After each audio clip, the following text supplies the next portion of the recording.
Nagbabalik ang PTV Balita ngayon. Magpapatupad ng temporary toll relief ang North Luzon Expressway o NLEX simula bukas, June 22, mula launa ng madaling araw hanggang alas 12 ng hating gabi. Sa abiso po ng NLEX, ipapatupad ito sa northbound ng NLEX mula Balintawak hanggang sa bahagi ng May Kawayan. Ipapatupad ang toll relief upang magbigay daan sa gagawing pagkukumpuni ng Marilao Bridge na nagkaroon ng matinding sira matapos tamaan ng truck.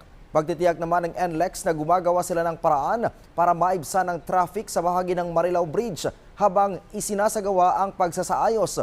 Humingi din ang NLEX ng pangunawa sa abalang maidudulot ng gagawing repair sa tulay.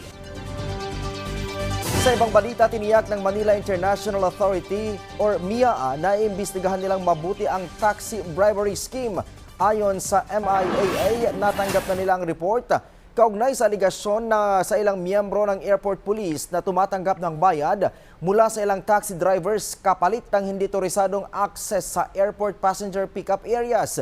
Giit ni MIAA General Manager Eric Jose Enes na tatanggalin nila lahat ng klase ng korupsyon at pang-aabuso, hindi lamang sa airport kundi sa lahat ng transportation systems, alinsunod sa direktiba ni Transportation Secretary Vince Dizon. Sa ngayon ay tanggal na sa kanilang pwesto ang 5 APD personnel habang gumugulong ang investigasyon.